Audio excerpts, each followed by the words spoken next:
Diabetes Connections is brought to you by Animas Corporation, providing insulin delivery products for people living with diabetes and part of the One Touch family. And by Dexcom. Take control of your diabetes with the world's first continuous glucose monitoring system that sends glucose readings directly to your compatible smart device. Live life on your own terms with Dexcom. Hey, it's Stacey. This podcast is not intended as medical advice. If you have those kinds of questions, please contact your healthcare provider.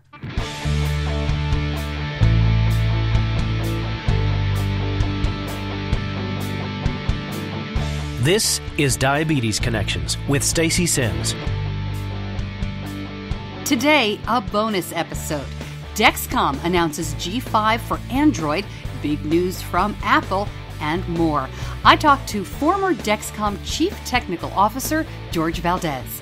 You know, you're probably going to see a lot of its functions come out kind of in phases, where they get the first basic functionality about being able to have the watch be a standalone and be able to get the data off the sensor, and then eventually, take advantage of the Wi-Fi capability in the watch and add more functionality. George retired earlier this year, but he offered to give us his perspective. We talk about the latest news, some history, and what he thinks is next. Plus, another bit of breaking news about one of the oldest forums and groups in the diabetes community. It all starts now on Diabetes Connections. Welcome to a bonus episode. I'm Stacey Sims, glad to have you along. You know, here on Diabetes Connections, we aim to educate and inspire about type 1 diabetes by sharing stories of connections from celebrities and athletes, as well as the healthcare companies, the tech folks that help us out, and everyday people in the diabetes community. If you're new to the show, welcome. My son was diagnosed 10 years ago at the age of 2. I don't have type 1. But I have a background in radio and television, local news, and you put that all together and you get the show.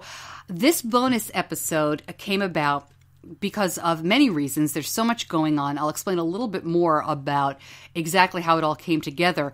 But if you've been following along, you know it's been a crazy week, especially for Dexcom news. I'm going to be talking about the G5, now for Android, the Apple Watch news, and a lot of other good stuff with now retired Dexcom CTO, Jorges Valdes. But as I'm recording this bonus episode, more news. Beyond Type 1 reached out to let me know about a big development, and I wanted to let you know. As of today, June 8th, 2017, Diabetes Hands Foundation will announce the shutdown of its operations, and simultaneously, they're announcing that Beyond Type 1 is taking over operations of 2diabetes.org, that is their English website, and s2diabetes.org, which is in Spanish. Mila Ferrer, the Diabetes Hands Foundation Director of Community, is going to be joining Beyond Type 1. So they put out a press release, and the quote here, and this is from Beyond Type 1, they say, "Since 2008, Diabetes Hands Foundation has been a pioneering force in the diabetes community, and Beyond Type 1 is honored to continue operating their core programs, which reach millions of people impacted by Type 1 and Type 2 diabetes." This is really big news in the community. There are so many people who are touched by 2 diabetes and S2 diabetes and DHF. As they say, they've reached millions of people. More details to come. But just personally for me, I want to say that Diabetes Hands Foundation was one of the very first places that I found where I felt welcomed and supported in the diabetes community. Benny was diagnosed in December of 2006, and there just wasn't a lot out there at the time. You'd Google diabetes and you'd come up with all these horrible pictures and scary news, and there were a couple of blogs. But then I found things like the Big Blue Test, which is one of their really great programs. I'll link up a video that we made for the Big Blue Test, where you test your blood sugar, then you exercise, and you test again. Even people without type 1 could kind of follow along, and they would donate. They had sponsors. They would donate money if you did this. Such a great program. It was fun, too. And there's so much more than that, but just a little thank you here to Manny Hernandez, to Melissa Lee, to Mike Lawson, so many more people involved with Diabetes Hands Foundation. For Master Lab, one of the first times I was invited to speak in the diabetes community, I did a whole talk about media. And man, it was just so much fun. I learned so much at Master Lab. So my thanks for everything that you do, you have done, and will continue to do for the community and continued success under the Beyond Type 1 umbrella. All right, so let me talk Dexcom. I know that's why most of you are here. Let me go through the news and make sure everybody is up to date. So Apple announced that soon the Dexcom transmitter will be able to communicate directly to the Apple Watch via Bluetooth. No iPhone needed. This is a big deal for people who use the watch for fitness, who want to go for a run with no phone. And there are other instances you can think of where there's no Wi-Fi. It's an interesting step for health tracking overall. It was a big boon for Dexcom stock, which shot up 6% when the news first came out earlier this week. Also this week, Dexcom announced that the FDA has approved G5 for Android. And if you are a longtime listener to the show, you know that we have been waiting for this and asking about this for a long time.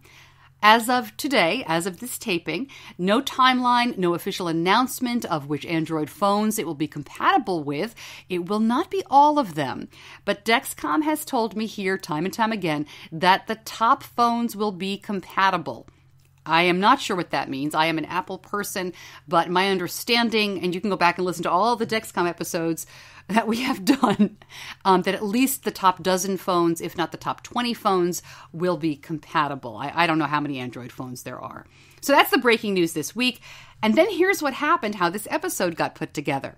A few months ago, Jorges Valdes, the CTO at Dexcom, announced on Twitter that he was retiring. So I tweeted back to congratulate him and really to thank you for being so accessible. He came on the show a few times, and even when he couldn't answer a question, he always gave us the best info that he could. And you know as you listen who's good at doing that and who's not. And, you know, I judge people a lot, right or wrong, by their accessibility. I think that's from my time doing a more political talk show on talk radio for a very long time. You know, if somebody's not going to come on, what are they, you can say, no answer is a fair answer, right? No comment's a fair comment. Just come on and talk to us. So I like George. I always enjoyed talking to him. And he tweeted back he would still love to come on and have a conversation. So I immediately thought, why? He's retired. Go to the beach, have a drink. But I asked him to come on. We did the interview about a month ago, and I'd planned to release it next week. But then everything happened and all the news broke. So I called him back up, and then I asked him a few more questions. And then the Android news broke. And I said, forget it. I just got to get the episode out. I kept most of the original interview in. You will know which part was added. I'm going to pop in. But as you'll listen, some of it is obviously dated. But I've got the best information I can. So here's my interview with Dexcom's retired CTO, Jorges Valdes. Hey, thank you so much for joining me. I appreciate you taking some time out of your retirement schedule to share some news with my listeners. Thanks so much. Well, thank you very much for the opportunity. Yes, I am retired. I am trying to relax and enjoy my time, but I've always enjoyed talking to you, and I figured it would be a good opportunity to catch up. Well, and let me first ask about that, because I'm kind of joking around, but you retired from Dexcom, and I imagine you should be on a beach somewhere with a tropical drink. Why do you want to come back and talk about this kind of stuff? Well, first of all, I will tell you, to answer part of your question, yes, I have enjoyed the time off. I've already gone to Australia to pick up my son from his semester abroad, wow. So it's not that I'm not enjoying it, but I do care about the cause that we worked on at Dexcom. I do care about all the patients with diabetes. I do want to continue to do whatever I can to help people that are dealing with the disease, because it's a terrible disease. And in fact, my father has type 2. So I care. I care about the cause, and I continue to care about companies getting great products out to really help people living with diabetes. And I know that I'm going to get questions about this, so I'm just going to put it right out there. George, do you have an axe to grind with Dexcom? Did you leave on good terms? I left on very good terms with Dexcom. After being there 11 years, I have some really, really good friends in there. We still all have a great relationship all the way through everybody, all the way up to Kevin Sayer. We all left on I went on very good terms. Okay. I just think it's important as we kind of set the tone here about the conversation. So I appreciate you answering that and being so frank about everything.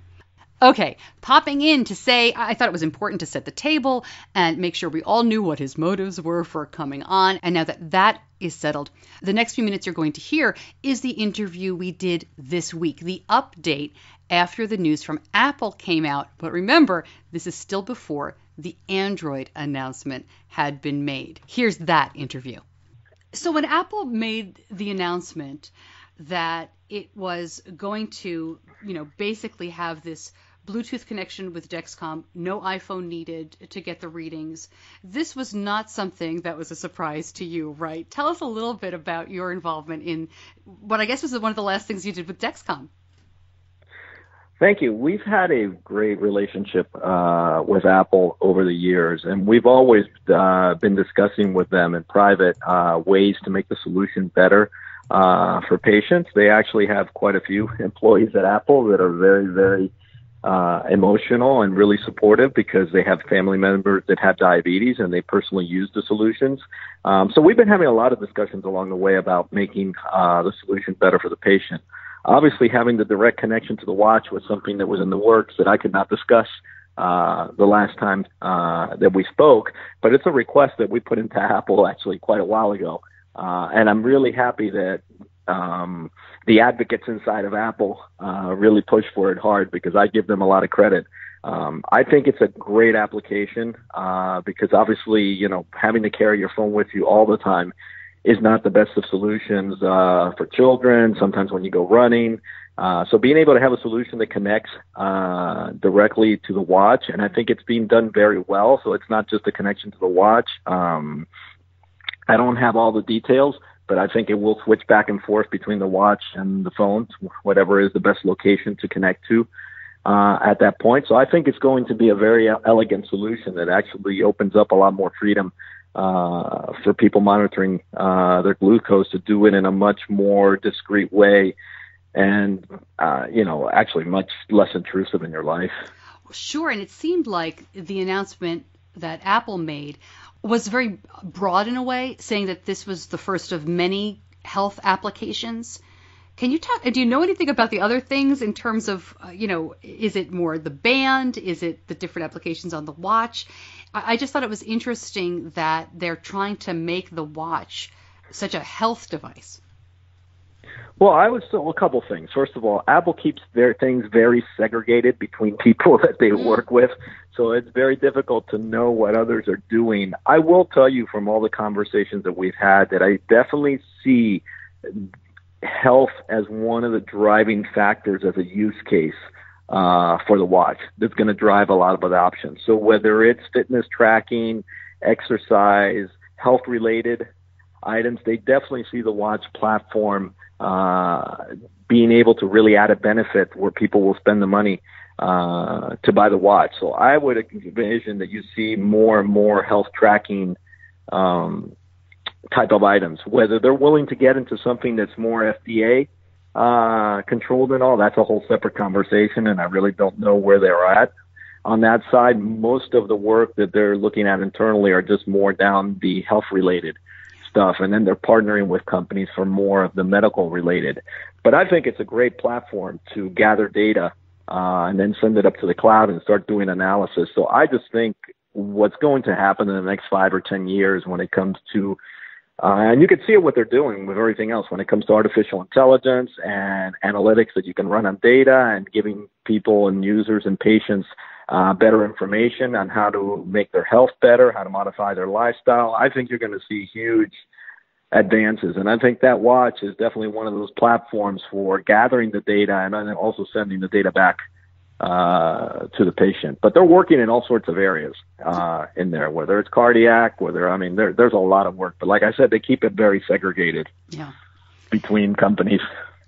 When you say, gathering the data and sending to the cloud, that was one of the comments that I saw on social media yesterday was, well, this is just another way to get our data and not give it back to us and give it to somebody else. Should people who use this be concerned about that? I would tell you that I think Apple is one of the ones that takes patients' data as seriously as any other company that I've seen. In fact, if you look at the main differences between Google and Apple, Apple does a lot of processing locally on your phone or your device, and nothing ever even goes up to the cloud. While a lot of other companies definitely do that processing up in the cloud, I do think that everybody in general, and even including Google, does take patients' and personal data very seriously. You look at what goes on in Europe. In fact, in Europe, they take it very, very seriously to the point that you have the right to ask for all your data back at any point if you don't want to leave it on the cloud, which puts a lot of demands onto companies offering data services. I think as you see things going forward, you're going to see probably more and more similar stuff in the U.S. because it is your data at the end of the day. And, you know, in most of those cases, it's better if a company asks for the right to use the data or not. I mean, I look at my kids. My kids don't care. It's really interesting seeing the difference in generation. Oh, personally, yeah, I they care. put everything out there. Yeah, they don't see that at all. Personally, I see it. They're like, my contacts, it's fine if they have it, or this, it's fine if they have that. So it's kind of interesting. The other comment that was going around a lot yesterday, or really a question that was going around when the news came out from Apple, was about share and follow. Can you speak a little bit to that? Are those Dexcom features available when you just use the watch without the phone, or is it not possible? Let me think it through just to make sure I don't.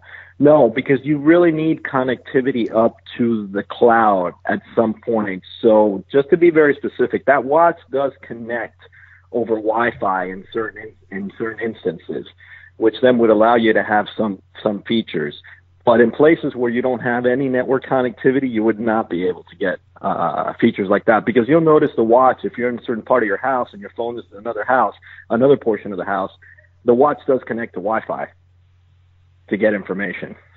And the way the products are being designed going forward, you almost have a whole standalone application on the watch, which was not the case before. Before, the application was pretty much sitting on your phone, and there was kind of a smaller, kind of really light application on the watch. Now, with the changes they're making for the direct connection, you pretty much have an entire full-blown application that has all the function on the watch.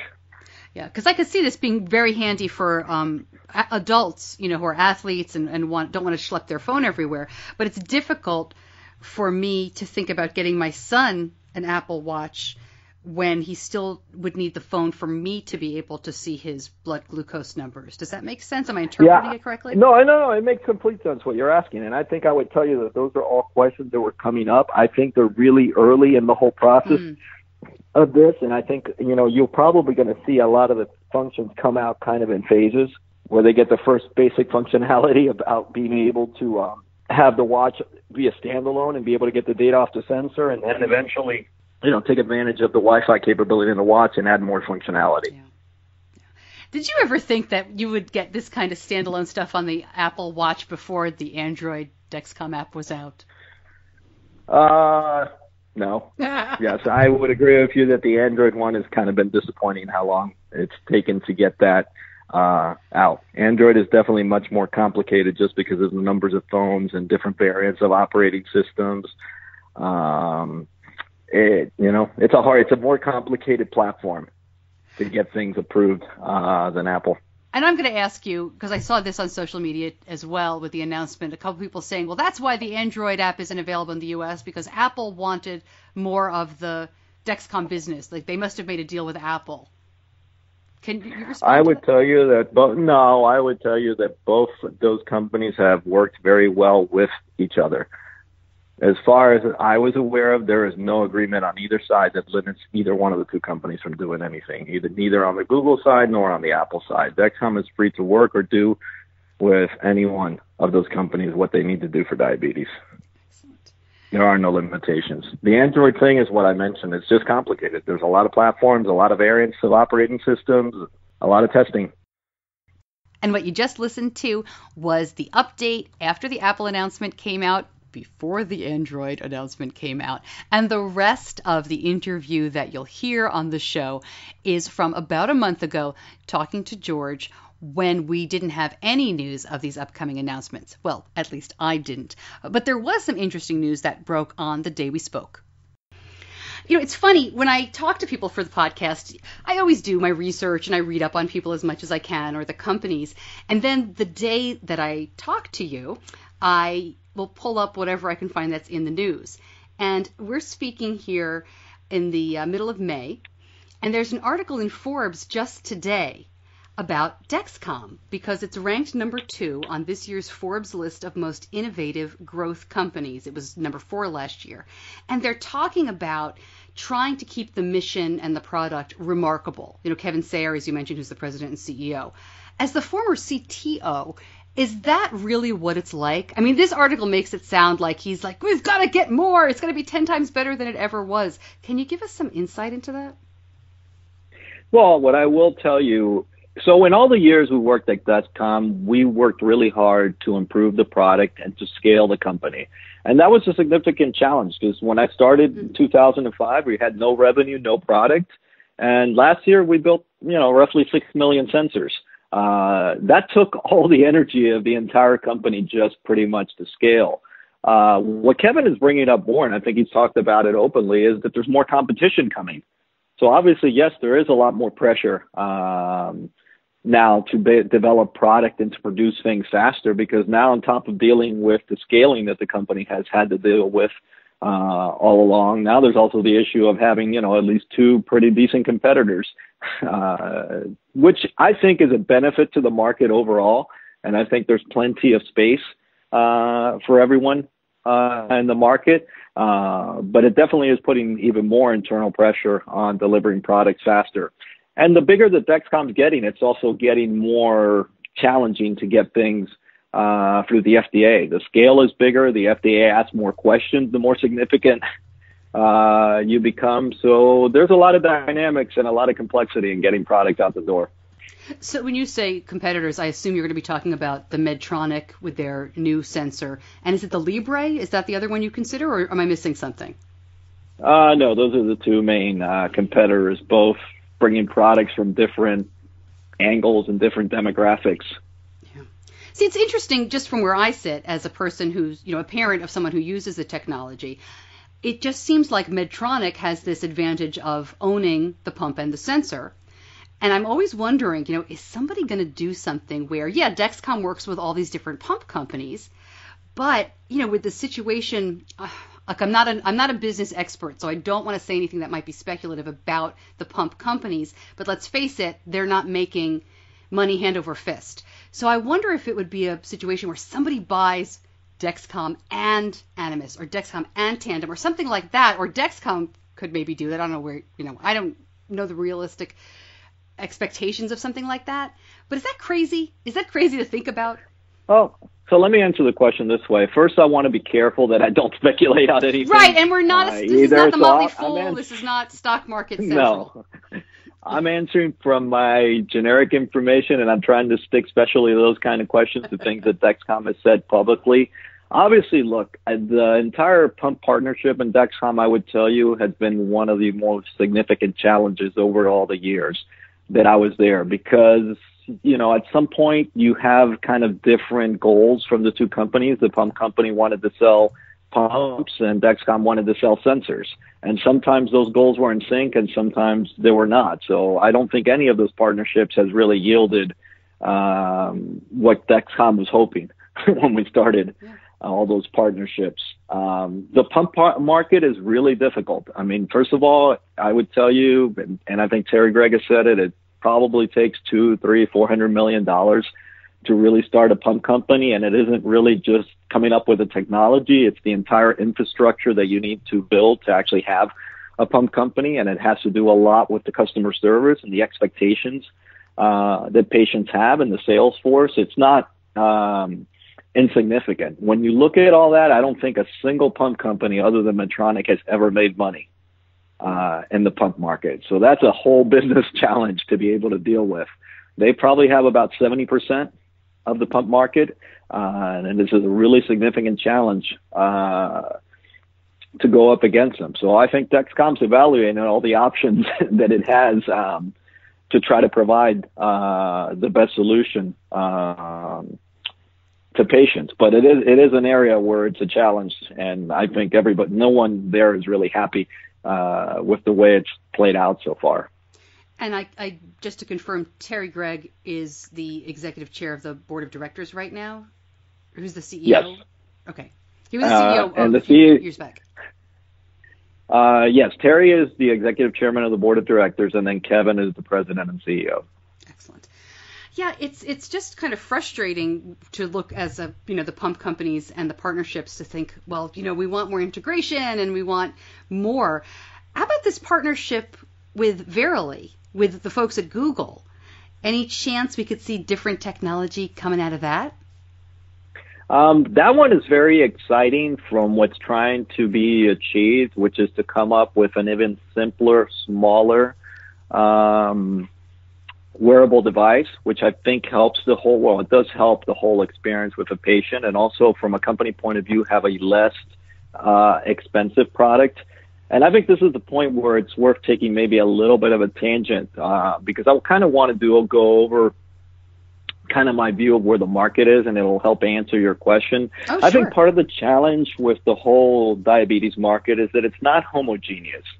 So when a lot of companies look at it and go, let me come up with a great technology, I'll put it out there, there is not one solution that's going to address all of the demographics inside the diabetes market. When I really look at it, you have the type 1 patients and some type 2 patients that are on insulin. Those patients have a lot of motivation to use a CGM product and really do value the reliability and precision that something like Dexcom brings, because they're dosing insulin off of the product, which is, a lethal drug at the end of the day. But then you move from that segment to type 2s that are maybe on orals and kind of progressing through the whole lifespan of type 2. Those people are a different demographic because they're not dosing insulin off of the product. The accuracy is not as much of an issue, and the cost of the product is even more of an issue, because a lot of those patients that are on orals are really not spending a lot on their diabetes treatment every year. So you have to be careful what product you introduce on top of that. Then you have the pre-diabetes stage, and I would tell you those people, again, accuracy not as important. Again, cost very sensitive. I think both those and the type 2s that are on oral, just giving people a number is also not sufficient, because a lot of people, including like my father, I don't know how much action they would actually take off of just having a number. I think there's a lot of things that are being worked on with Verily, down to data integration and data analytics that would serve that market a lot better, because those people need guidance what to do. Am I doing the right thing as far as how much I'm moving around and doing exercise every day? Am I doing the right thing around meals? But they need more actionable information. I don't think a number is it's as important for that group or that demographic, nor is just, they need more. They need more than just a number. They need more coaching, more lifestyle type of changes. And that's even true when you get to like pre-diabetes, and all those groups are not going to wear the product continuously. That's probably more of an occasional use for the product. Accuracy is not as important because, like I said, they're not dosing. So even if the product's off by a bigger percentage, it's not really, because you're looking more at direction that you're going, not the absolute value that you're at. I think when you look at the market also for those sensors, there's also two additional markets that I think are going to start growing over time. The whole weight loss market is a huge potential, I think, for CGM. And I'll tell you, from all the times that I wore it, that other people wore it inside, it changes your behavior. It's a huge behavior modification tool. When you're looking at the trend and the direction that your glucose does and the kind of impact that certain foods have, it changes your behavior. And nothing does it more than you personally looking at it, because what I've noticed, it's way better than someone nagging you on the side that you shouldn't eat that. When you can personally see the impact that it's having, it does change behavior. And then the last market where the product has already been used, I would tell you, is endurance athletes. It's already been used in the U.S. Olympic team really successfully.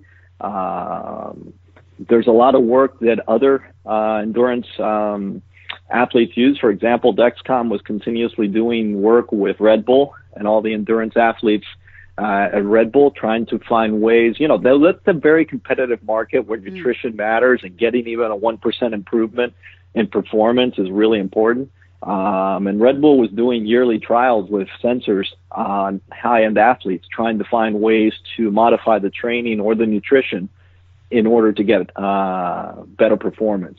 And I think that's going to be also another market. But again, all those markets are different and don't have exactly the same need. And this is where I think the industry is going to end up doing. And if you listen to the last conference call Dexcom made, Kevin was kind of hinting at that direction.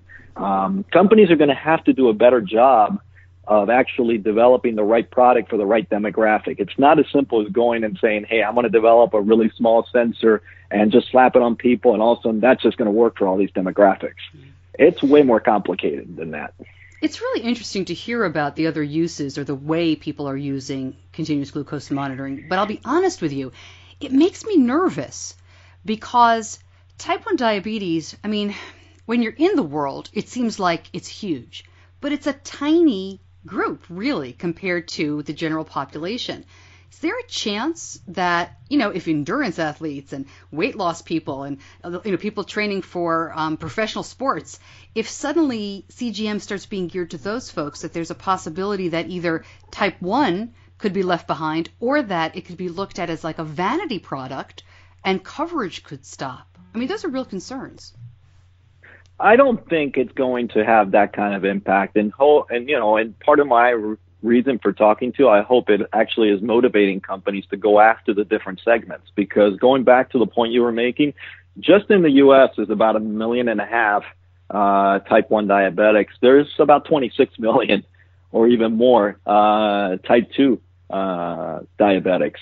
I don't think the quality of the type 1 product is going to go down. That market is sufficiently large and sufficiently, I think, funded through payers and all to keep the right type of products going into that market.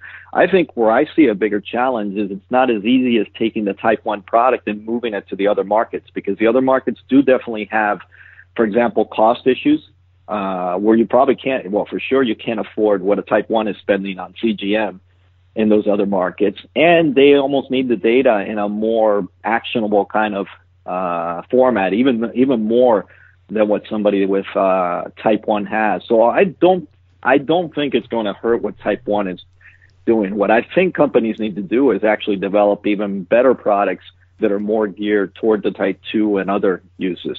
Yeah, I know. And the flip side of that is, as you say, if they can really reach into that type 2 market, it could help everybody. If more people buy it, there's more money to be made. I mean, I know we don't like to talk about profits all that much, but surely that can only help. But it makes me nervous because we started this conversation almost by talking about how no pump company except Medtronic is making money. It makes me nervous when we talk about it that way. The challenge, again, go back to, and again, these are comments, I think, if you listen to the last Dexcom earnings call, you'll see that Kevin was already hinting at the company needs to look at different ways to sell and different ways to support the product. I don't think those things are going to hurt patients, but if you look at how Dexcom was built very much down a pump model with regard to customer support and everything else. As the company gets bigger and bigger and bigger, those are things that the company needs to look at, because at the end of the reality, if you look at it, there's not a single year where Dexcom has made a profit in all the years we're there. I think, and the company obviously, they'll start announcing things they're looking at, but Kevin already made the point they are looking at different ways to be able to sell the product and support the product that are still good for patients. And that's something the company's never going to lose, because all the way from Terry Gregg to Kevin to everyone else, always the patient has come first. And I don't ever see the company doing anything that would harm that. But I think it does need to look at models that are more efficient. For example, finish moving to the pharmacy market, which they've been working on for a while to make the product easier to get to. And you don't have to make all those phone calls into customer service. I don't think you're ever going to see them, reduce tech support and some of that, because you have to be able to support the patients. But I think there's more economical ways to get the products to patients. My point, too, on the product cost side, because you did mention it, and profits do matter, is, for example, take accuracy. The same accuracy that's needed for a type 1 or a person dosing off of insulin is not the same thing for a person taking orals. And the accuracy of the product does drive the cost to manufacture it. Those two things are related. That's why I think that it's kind of hard to, it's the same thing as when you take Mercedes-Benz. And now I'm going into the auto industry completely outside of medical. But that's why you have an S-Class and a C-Class. Mercedes-Benz. I mean, you can't take the S-Class and sell it into an E-Class kind of demographic or a C-Class kind of demographic. And I think you're going to run into the same thing. No doubt. And that's when I was talking about that scale, because sure, there's perhaps 28 million people with type 2 and 1 to 2 million with type 1 in America. You just said you don't need the same kind of accuracy for those 28 million as you do for the 1 to 2 million who are dosing off the Dexcom. Or we can cheat it a little bit, let's say, a little bit more than that. That's what makes me nervous. Because I don't want which is better, S-Class or C-Class in Mercedes-Benz? The S-Class is better. I don't want the C-Class. I only want the S-Class for my kids' Dexcom. No, I don't think you're ever going to see the S-Class or the high-end Dexcom sensor. In fact, if you look at all the generations that are going forward with Dexcom, the 6th gen sensor that's coming forward and even versions after that are getting more and more accurate. I think the challenge really is going to be how to keep that production going, but figure out the right production method for the Class 2. And I don't really, I had all the R&D and the operations departments reporting to me. I don't see that concern that you have, because I do see simple ways that you could try to build the right design and manufacture the right product for the right demographic without hurting what you're saying. That's very reassuring. And I have your phone number. Okay, so you mentioned you do. You mentioned a little while ago, though, some of the other features around products for people with diabetes, pre-diabetes, or type 2 or type 1, in terms of help with meals, help with exercise. Is that an app? Is that something that you think might come as a pre-packaged, here you've been diagnosed, you might think about this sensor, and if you have it, here are some other tools you can use with it? How do you visualize the extra help? Well, there's a lot of different things that are going on. I would tell you first, with regard to the app, there's a lot of tools, and let me start back to the type 1 side. There's a lot of tools that you can provide, which are a combination of an app and cloud processing, to help improve outcomes for type 1s. For example, just really looking at the patterns better, and that is way better done on a computer in the cloud or in your phone, whichever way it gets implemented, than you could do manually. Because looking at the whole history of the last time that you were at that glucose value and you took so much insulin, what was the result? You can fine-tune those dosing decisions better. And especially, for example, even kind of nighttime control to stay in the range more. And a computer can do that way better than someone with diabetes trying to do it in your head all the time.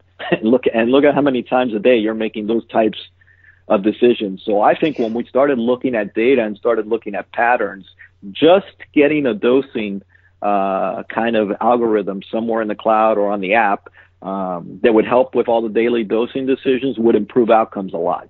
So that's one simple area, and it would be between the app and the cloud. I think the other areas, when you get to type 2, it's more behavior type feedback about, are you doing enough exercise every day? All of a sudden, you had yesterday a meal that went, you look what it did to your blood sugar. What did you have in that meal, and how do you modify that going forward? So I think, a type 2 is going to need more actionable type stuff, because like I mentioned, I don't think a number is as meaningful to a type 2 because they're not really dosing insulin off of the number or anything. I think those kind of tools, and some of them are going to come from the company, some may come from payers, because I think there's going to be a lot of work, especially in the type 2 area with payers, and how the payer decides to send that, whether they do that through an email that goes to you every once in a while, whether it's all in apps. But I think you're going to have different apps. For example, I don't see having the same app for a type 1 that you're going to have for a type 2, because just the feedback and the kind of interface that each one of them wants to see is not the same. The best thing that I can bring to kind of visualize what I'm trying to point out is this. If you look at the original generations of the Dexcom product, the sales were growing, but they were growing really slow, because I think the original 3-day and 7-day really did not hit what was the real need for the type 1 demographic. The type 1 demographic really wanted a really reliable, accurate product, because you're dosing off of insulin. So when Dexcom finally got to Gen 4, if you look at the financial results, that is when Dexcom really started to grow, because it finally met the need of what a type 1 really wanted out of CGM. That's when we got ours. I waited. That's funny. Right. it wasn't just a cool little tool. And it's interesting because having been at Dexcom from the beginning, originally I think there was a really strong thought that said, look how cool CGM is. People are just going to buy it. And you want to know the answer to that is no. They're not going to buy it unless it really meets the need that they want. And that need was really the accuracy and reliability of the product. And I think the same thing is going to happen for the type 2 market and the weight loss market and the athletic market. You really got to find out what the need is for those markets and develop the right solution, which is going to be a combination of a product and app and cloud processing analytics to get the right solution for that demographic. And then you're going to see those demographics grow. And that's the kind of point I wanted to make to the industry. I think there's a lot of room for companies to look at where they want to play and what the right solution is for that. And you can even see it with the players you have today, because even looking at, Medtronic and Dexcom and Abbott, it's not all the same product, and it's not all aimed at exactly the same demographic. I don't know if you're willing to answer this question, but I'll ask it anyway. Was there anything while you were at Dexcom that you were frustrated that you couldn't push through? Or that you, as you said, R&D reported to you, anything that you just, come on guys, we got to get this done, and didn't happen? I will tell you two things generically. They're kind of a challenge and interesting kind of looking back. I think one is a company is difficult to keep it lean and moving forward at a certain speed, the bigger it gets. And if I had to do it over again, I probably would have spent more time planning out organizational structure instead of just planning out products, because trying to keep that nimbleness that you have while you're smaller is definitely a challenge as a company.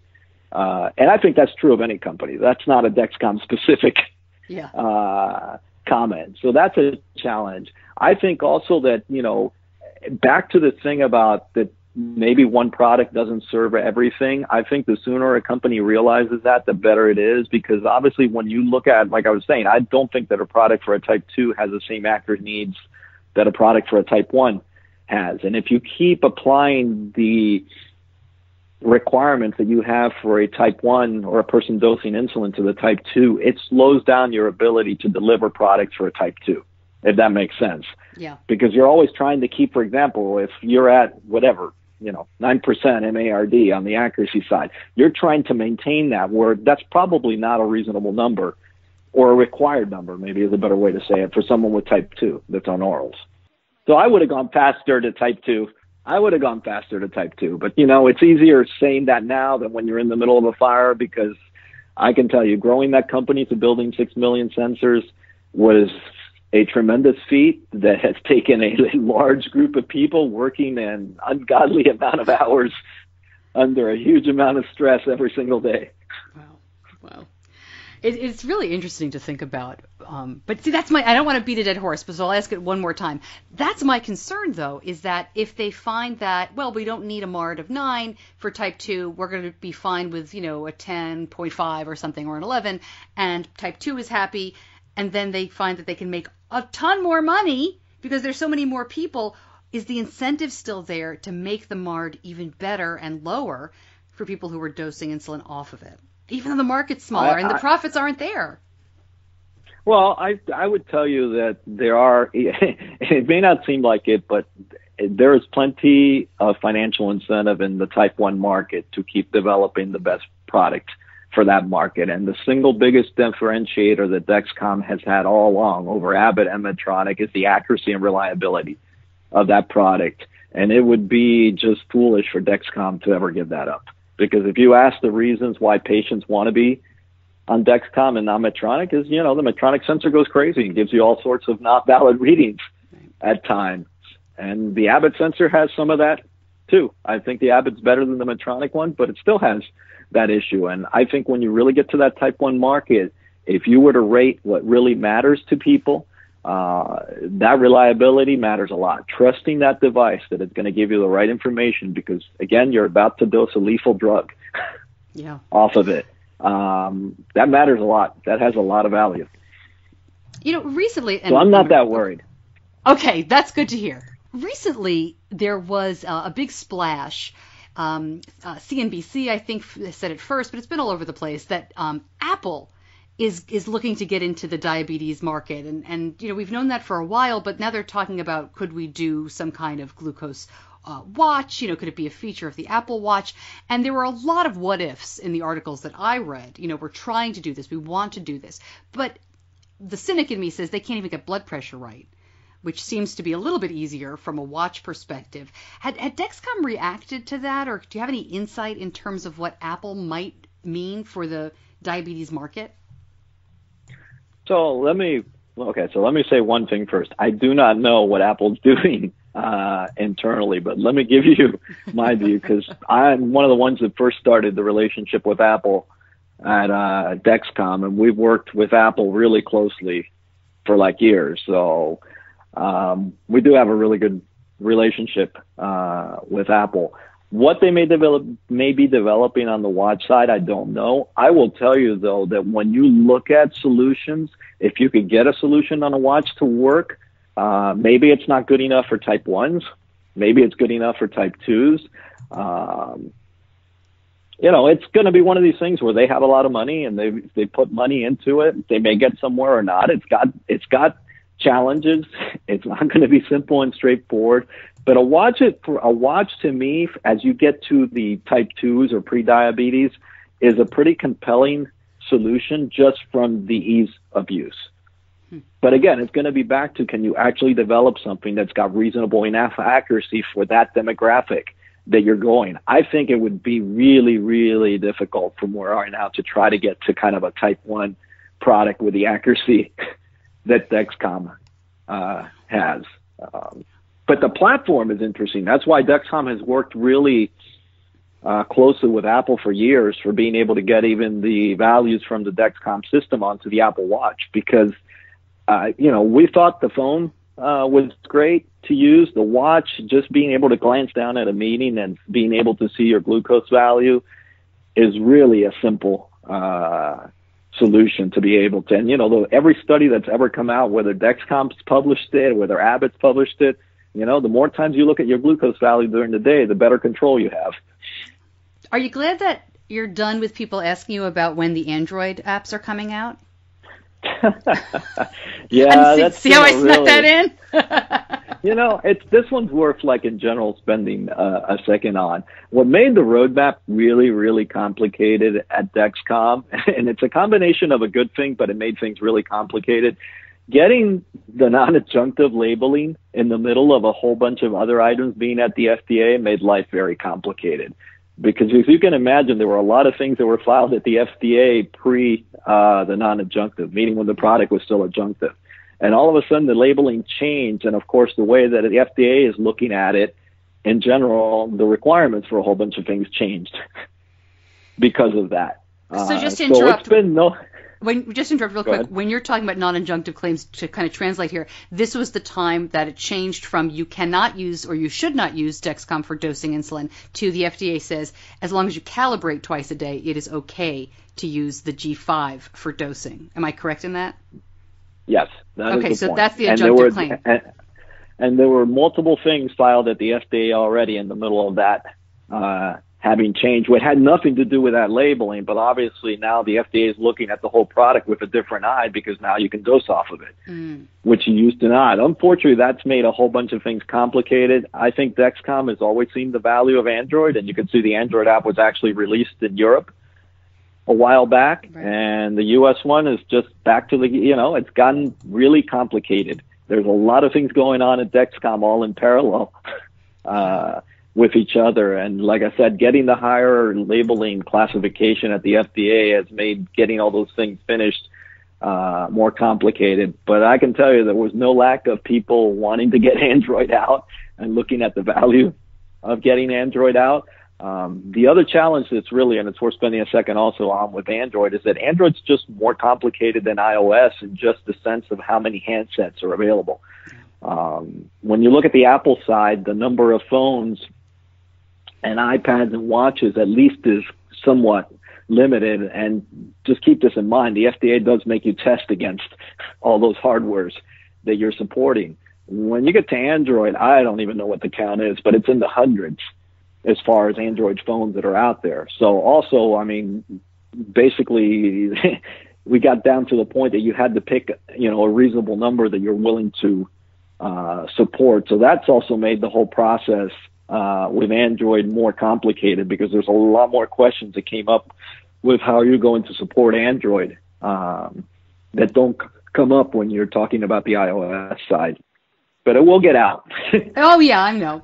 It's kind of nice not to have to actually know those answers and really have to, answer to them. What is next for you? As you said, you've got an ocean view, but you're not sitting on the beach with a pina colada. Are you going to stay in the diabetes industry? Are you going to continue working elsewhere?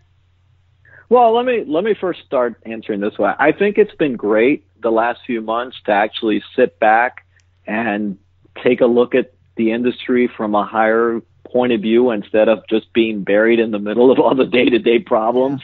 And I think it also opened up my eyes that probably would have been a good thing to do more along the way. But I know it happens with life and work. You go to work and you got 10 million problems from the second you walk in. So I think it's been eye-opening. It's given me a much more level view of everything, being out of the middle of the fire.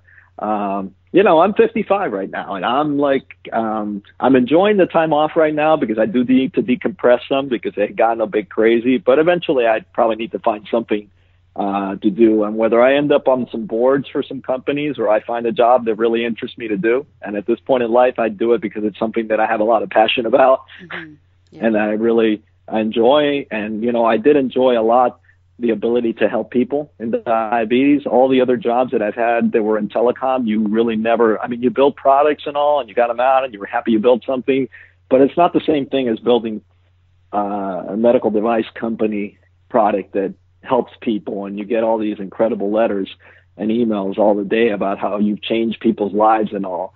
That kept you motivated to get up in the morning and go to work, no matter how complicated things got. So I'm going to keep my eyes open and see what's out there. When I talk to folks from Dexcom or the pump companies, the conversation is, to me, it's just fascinating to look at the technology and where we've come just in the brief 10 years that my family's been in the diabetes community. But I also just want to take a moment and talk a little bit about access and coverage. It's so difficult right now for so many people to afford a lot of what is out there. Insulin is an entirely different show. But there is something there where, as you say, this is a medical device. It's not a phone. It's not a toaster. Do you work within the companies to kind of help with insurance companies, or is it more like, look, we're putting it out there. Hopefully you guys can get it. How does that work?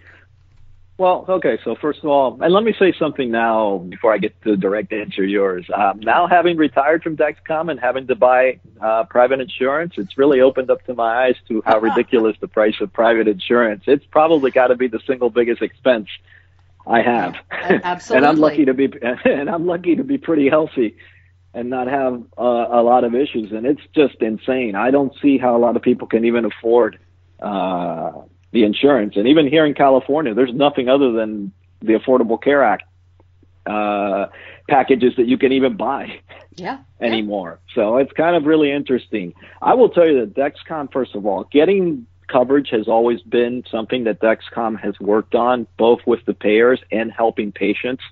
There is an immensely large customer service organization in Dexcom, and a big percentage of what they do is ensure or try to assist patients with getting all the paperwork through with the payers to get coverage for that patient. There's also a group inside the sales organization that does nothing but work with payers on getting more contracts and trying to ease the terms of the contracts, because obviously it's both a benefit to Dexcom and the patient, the least paperwork that's required to actually get a claim through. That's one where, the business side and the patient side completely align. And I think in general, our medical system has way too much paperwork in the way. So I would tell you that Dexcom really does help patients a lot to get coverage for the product. And it is something really important, even worldwide. You can see that Dexcom just got coverage for the product in Germany. Getting coverage does make the product way more accessible. So besides it's helping the patients, it does help the company. And like I said, it is one of the top things that Dexcom looks at all the time. Did I read that Australia will cover Dexcom for kids? Will the government? I don't remember. Okay, it's I'll funny look that because one I just came from there and I don't remember all the details. But no, but the product, the product is out there, and it's really funny. I was running on the beach one day over there and ran into an endocrinologist, and it's funny because he was wearing a T-shirt from one of the diabetes conferences. So it's kind of interesting stopping and having a conversation with him. So I know that definitely Australia is one of the markets where the product's gaining much more ground and all. That's amazing.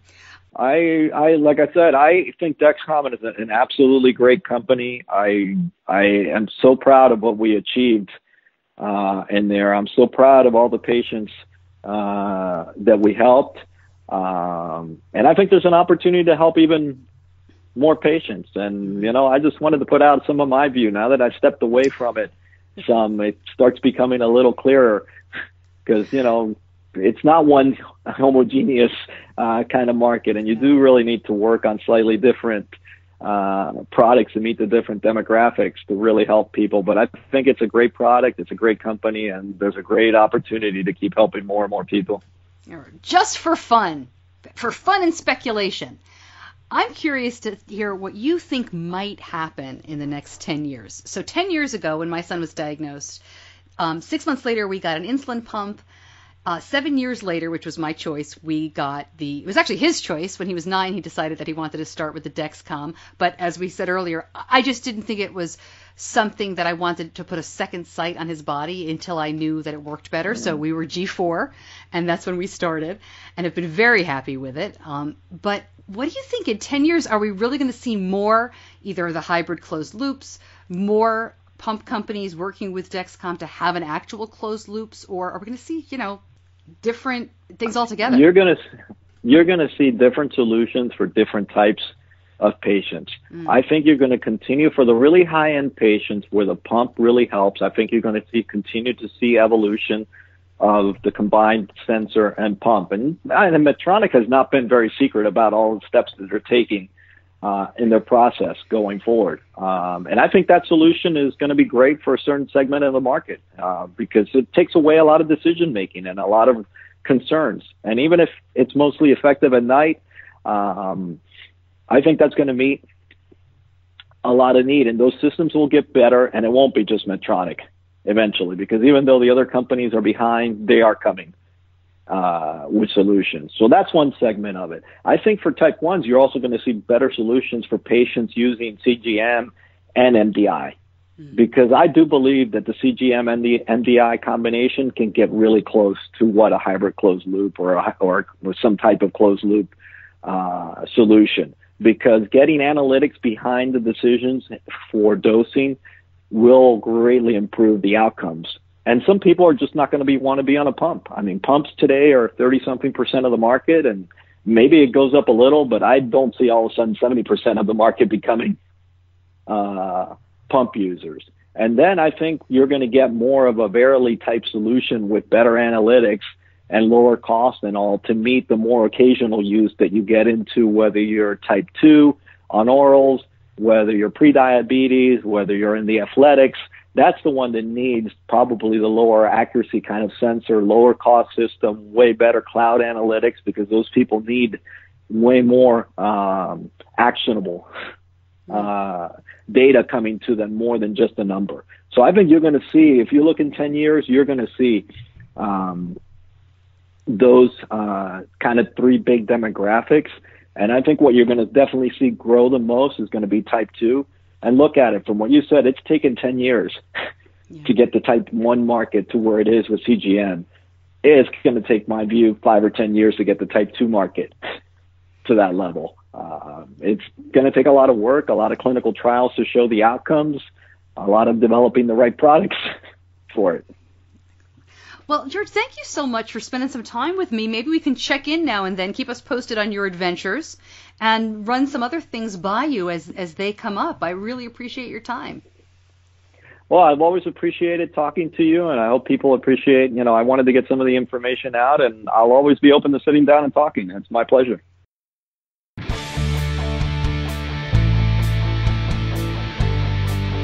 As always, a lot more information at diabetes-connections.com or in the show notes if you're listening on the app or on any podcast app, really. You should be able to access the information that we talk about here in what's called the show notes. And if you're not familiar with podcasting, that's just the information that comes along with the episode. It should come right up when you click on it.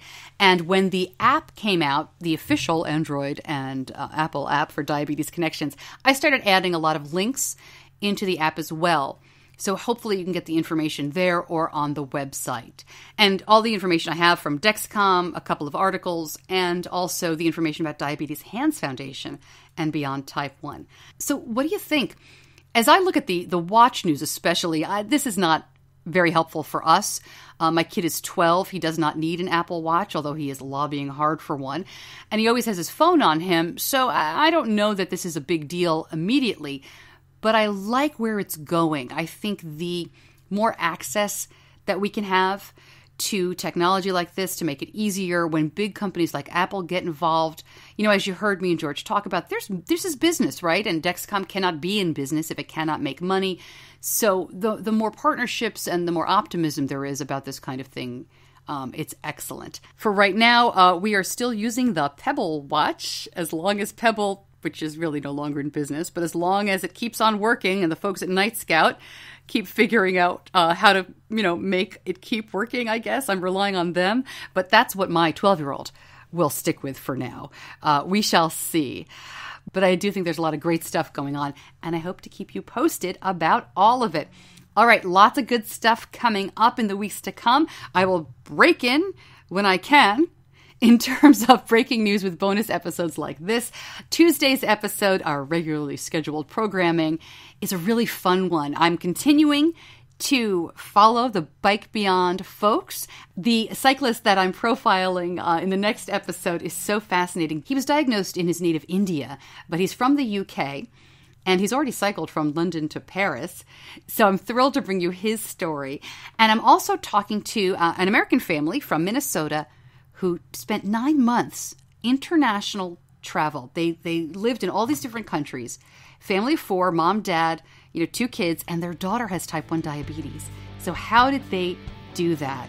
They are just home, and I'll tell you about their world adventures. Really cool stuff. That's this coming Tuesday. All right, so until then, I'll see ya. I'm Stacey Sims. Thanks for joining me. Diabetes Connections is a production of Stacey Sims Media. All rights reserved, all wrongs avenged.